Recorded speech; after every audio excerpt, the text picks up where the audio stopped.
საქართველოს პრეზიდენტი ბრიუსელში ევროპის სახალხო პარტიის პრეზიდენტის მიწვევით იმყოფება. მიხეილ სააკაშვილი დღეს ევროპის სახალხო პარტიის სამიტს დაესწრო. ნაციონალური მოძრაობა ევროპის სახალხო პარტიის ასოცირებული წევრია და საქართველოს პრეზიდენტი ყრილობაზე სპეციალური სტუმრის სტატუსითაა მიწვეული.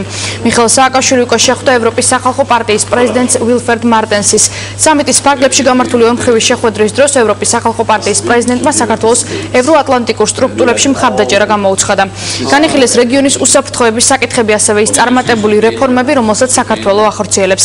ევროპის სახალხო პარტიის პრეზიდენტმა აღნიშნა, რომ ევროკავშირის სამხრეთ მეზობლისთვის საქართველოს პოზიტიური გამოცდილება რეფორმების დარგში მნიშვნელოვანია. მხარებმა იმსჯელეს ასევე აღმოსავლეთ პარტნიორობის ფარგლებში საქართველოსა და ევროკავშირს შორის ურთიერთობების გაღრმავებაზე. ყრილობის ფარგლებში საქართველოს პრეზიდენტი შეხვდა პოლონეთის პრემიერს. ორმხრივ შეხვედრას განსაკუთრებული დატვირთვა ენიჭება იმ ფონზე, როცა პოლონეთი 1 ივლისიდან ევროკავშირის თავმჯდომარეობას 6 თვით ჩაიბარებს. ლიდერებმა შეხვედრის დროს სწორედ პოლონეთის თავმჯდომარეობის საკითხებზე ისაუბრეს, ასევე აღმოსავლეთ პარტნიორობის სამიტი განიხილეს, რომელიც ვარშავაში გაიმართება. ევროპის სახალხო პარტიის ყრილობა ყოველ წელს ევროკავშირის სამიტის დაწყებამდე იმართება, სადაც ევროკავშირის წევრი ქვეყნებისა და არაწევრი სახელმწიფოების მეთაურები იკრიბებიან. სხდომაზე ლიდერები სწორედ იმ საკითხებს განიხილავენ, რომლებიც ევროკავშირის სამიტისთვის იქნება პრიორიტეტული.